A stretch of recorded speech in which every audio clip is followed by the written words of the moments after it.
अस्सलाम वालेकुम। तो कैसे हैं आप सब लोग? उम्मीद करते हैं आप सब लोग अच्छे होंगे, खैरियत से होंगे और खुश होंगे। बहुत सारी दुआओं के साथ देसी खाने एक दफ़ा फिर आपकी खिदमत में हाज़िर है एक और नई रेसिपी लेकर। तो व्यूअर्स, आज जो है चावल की मीठी रोटी की रेसिपी आपके लिए लेकर आए हैं। बिल्कुल सिंपल सी रेसिपी है, बड़ी ही मज़े की बनती है। आप इसे ट्राई ज़रूर करिएगा, इंशाल्लाह बहुत ज़्यादा जो है आपको पसंद आएगी। तो चलिए आपको बताते हैं कि आज की चावल की जो मीठी रोटी की रेसिपी है, उसे बनाने के लिए हमें किन चीज़ों की ज़रूरत है और ये कैसे बनाई जाती है। तो जल्दी से वीडियो को लाइक कर दीजिए। तो आपको बताते हैं जितने भी सारे इंग्रेडिएंट्स हम आज की रेसिपी में यूज़ करेंगे। तो इस तरफ देखिए, बिल्कुल सिंपल इंग्रेडिएंट्स। यहाँ पे हमने गुड़ रखा है, उसे हमने पीस लिया है। साथ में हमने चावल का आटा रखा है और उसी के साथ पानी रखा है, जिसे हल्का सा हमने गर्म किया है। बिल्कुल जो है वार्म वाटर आपने लेना है। तो जो आपने गुड़ लेना है वो 1 कप के बराबर लेना है। अगर मीठा ज़्यादा कम करना चाहें तो वो आपकी मर्ज़ी है। यहाँ पे हम 1 कप जो है गुड़ ले लेंगे, उसे पीस के उसके साथ पानी ऐड करेंगे। पानी डालने के बाद गुड़ को अच्छी तरह से पानी के अंदर मिक्स कर लेंगे। फिर हमारे पास जो चावल का आटा है वो हमने 2 कप लिया है। 1 कप आप गुड़ यूज़ करेंगे और 2 कप जो है आपने चावल का आटा लेना है। तो सबसे पहले आपने पानी को गुड़ के अंदर डाल के उसको अच्छे से मिक्स करना है। जैसे वो मिक्स हो जाए उसके बाद जो चावल का आटा है उसको आपने तैयार कर लेना है। बिल्कुल सेम उसी तरह से जैसे नॉर्मल आप घर पे जो है रोटी बनाने के लिए आटा वगैरह गूँध लेते हैं, उसी तरह से आपने इसको रेडी कर लेना है। लेकिन उससे पहले याद रखिए कि चावल का जो आटा है उसको आपने इस तरह से फ़िल्टर लेके, यानी छलनी वगैरह लेके, तो आपने फ़िल्टर कर लेना है। उसका फ़ायदा ये होगा कि इसके अंदर कोई भी जो है कंकर वगैरह कोई चीज़ होगी तो वो निकल जाएगी। अब इसके अंदर जो है गुड़ वाला पानी हम ऐड करेंगे और हसबे ज़रूरत जो है थोड़ा थोड़ा करके पानी इसके अंदर डालते जाएंगे। अपना प्यार और सपोर्ट व्यूअर्स बनाए रखिए।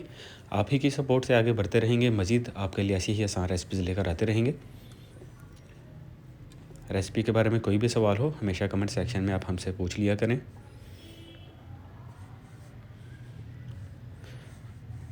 तो जल्दी से हमने यहाँ पे इसका आटा जो है वो तैयार कर लिया है। नेक्स्ट स्टेप में आपने थोड़ा सा आटा जो है हाथ में लेना है और उसको गोल दबाते हुए उसका पेड़ा बना लेना है।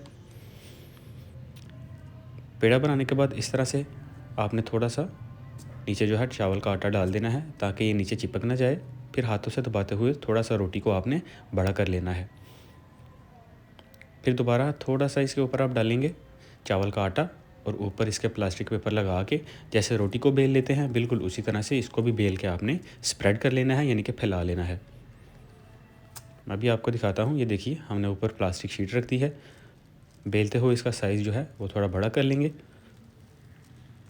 और इसके बाद एक पेपर जो ऊपर है उसको हटा के नीचे वाले पेपर को यूज़ करते हुए इसको तवे के ऊपर डाल देंगे। और तवे के ऊपर डालने के बाद याद रखिए बिल्कुल आराम से आपने ये जो पेपर है इसको हटा लेना है और तकरीबन मीडियम फ्लेम पे ही आपने रेसिपी को रेडी करना है। ज़्यादा तेज़ फ्लेम पे आपने रेसिपी को नहीं पकाना।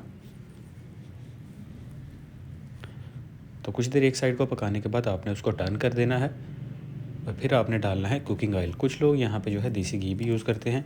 ऑप्शनल है, जैसा आपको बेहतर लगे। अगर आप देसी घी डालना चाहें वो डाल लीजिए, वरना आप जो है कुकिंग ऑयल वगैरह यूज़ कर सकते हैं। हमने यहाँ पे कुकिंग ऑयल यूज़ किया है। तो एक साइड पे आपने कुकिंग ऑयल डाला, फिर आपने इसको पलट दिया, फिर दूसरी साइड पे भी कुकिंग ऑयल डालेंगे। दोनों साइड को हल्का हल्का जो है पकाते रहेंगे ताकि बिल्कुल बराबर जो है हमारी रेसिपी पक के तैयार हो जाए। तो तकरीबन यहाँ पर रेसिपी कंप्लीट हो चुकी है। इसे डिश आउट कर लेते हैं। बहुत सारी दुआओं के साथ हमें इजाज़त दे दीजिए, फिर मिलेंगे। अल्लाह हाफिज़।